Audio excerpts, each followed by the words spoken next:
Hello friends, Radhe Radhe. मैं अच्छी हूँ। आप लोग कैसे हैं? अगर आप लोग मेरे चैनल पर नए हैं तो प्लीज़ आप लोग मेरे चैनल को लाइक और सब्सक्राइब ज़रूर करिएगा। आज जो मैं कहानी बताने जा रही हूँ वो मेरठ की कहानी है, एक मुस्लिम परिवार की। मुस्लिम परिवार में एक लड़की और उसकी बच्ची रहती है। वो जो औरत रहती है वो किसी और लड़का को पसंद करती है, वो भी लड़का मुस्लिम ही रहता है।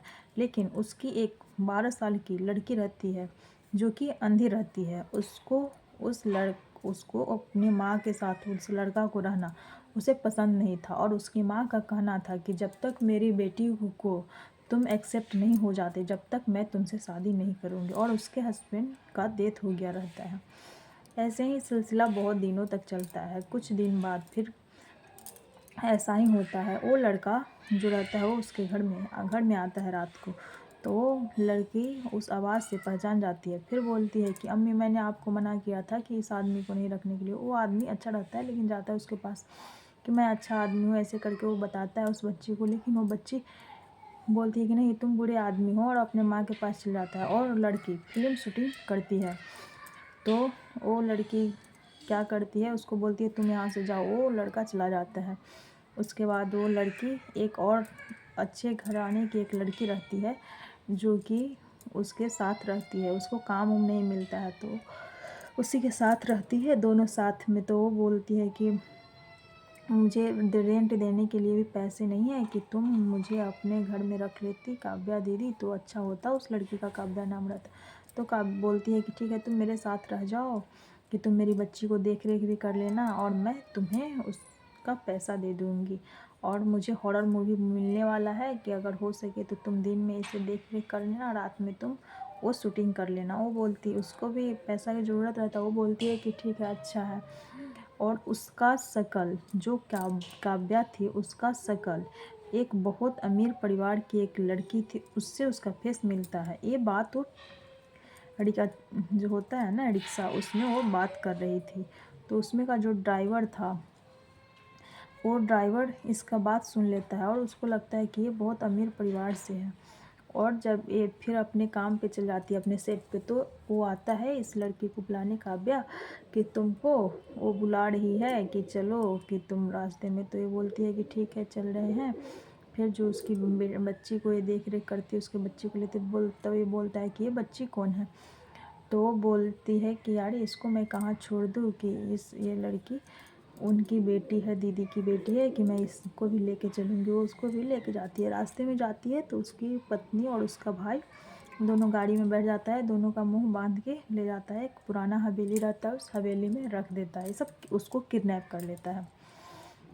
उसके बाद उसके जो हमशक्ल थी जिसकी बेटी, उसके यहाँ कॉल करता है, बोलता है तुम्हारी बेटी को हमने क्या किडनैप कर लिया है, कि आप इतने पैसे दो मुझे, 50 लाख रुपए दो, तब मैं तो आपकी बेटी को छोड़ूंगी। वो तो उसका बेटी तो यूएस में रहती है, वो पढ़ाई करने यूएस गई रहती है। तो उसको तो पता रहता है कि मेरी बेटी यूएस है, उसको रोज़ बात होता है।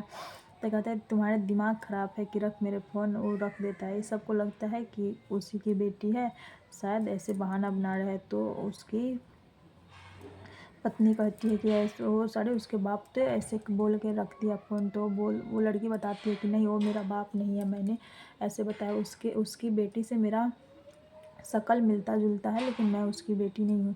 तो वो औरत क्या करती है, उसका एक अंगूठा काट कर और एक कार्टून में पैक करके और उसके बाद उसके यहाँ भेज देती है, जिसकी बेटी का हमशक्ल रहता है। उसके यहाँ भेज के वो बोलती है कि ठीक है, अगर तुमने पैसा नहीं दिया तो ऐसे करके मैं लड़की को काट काट कर भेजती ही रहूँगी।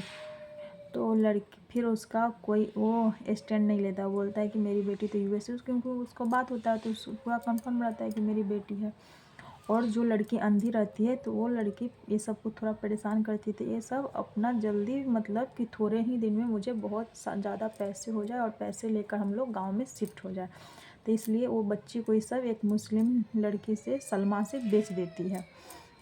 और सलमा के बच्चे रहते हैं दो, और बच्चे भी रहते हैं। वो सबको बहुत मारती है, अपने बच्चे को भी बहुत मारती है और सबसे वो भीख मंगवाती है। बच्चे खरीदती है और बच्चे सबसे भीख मंगवाती है। तो इस बच्चे को भी ये खरीद लेती है और इससे भी भीख मंगवाती है। लेकिन ये भीख नहीं मांगती है, थोड़ा बदमाश टाइप की, छोटी रहती है, अंधी रहती है लेकिन बदमाश टाइप की रहती है। ये भीख नहीं मांगती, कितना भी कुछ बोलती है कि भीख मांगू, ये भीख नहीं मांगती है। और एक दिन ना वो अंधी रहती है देखो, सबको बोलती है कि तुम लोग पे जुल्म होता है, कि तुम लोग इसका बर्दाश्त करते हो, तुम लोग भाग जाओ ऐसे ऐसे करके।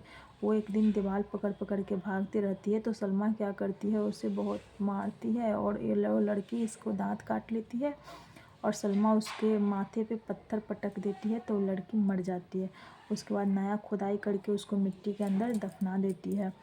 तो लड़की तो मर जाती है जो अंधी रहती है। उसकी माँ फिर आती है पुलिस को लेके इसके घर, तो बोलती है कि नहीं हमने नहीं कुछ नहीं किया। तो फिर जाके देखता है तो देखती है नया मिट्टी खुदाई, तो उसको खोदने के बाद पता चलता है कि उसमें रूही जो नाम की उसकी बेटी थी उसको उसमें दफना दिया रहता है। तो निकालती है, तब वो कहती है कि वो मुझे बहुत अथी करती थी, तंग करती थी, बदमाशी करती थी और भाग रही थी, इसलिए मैंने उसे मार दिया।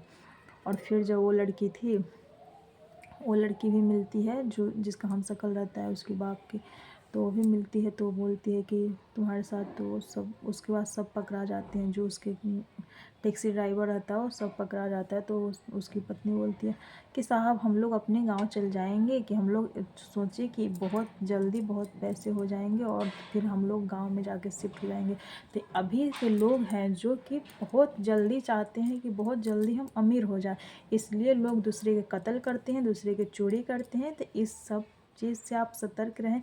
कोई भी चीज़ को, गाड़ी या कोई कहीं भी अपना पर्सनल बातें पर्सनल ही रखें, अपने घर में ही बातें करें और ये सब चीज़ से सतर्क रहें, क्योंकि आप नहीं जानते हैं कि कौन आपका क्या कब आपका दुश्मन बन जाए। ये सब चीज़ से आप सतर्क रहें। इस तरह से सच्ची कहानी बताने के लिए फिर मैं आपको इसी तरह के वीडियो मैं फिर दूसरा आपको अपलोड करूँगी और डालूँगी, इसलिए आप प्लीज़ मेरे चैनल को लाइक और सब्सक्राइब करिए और हमें सपोर्ट करिए।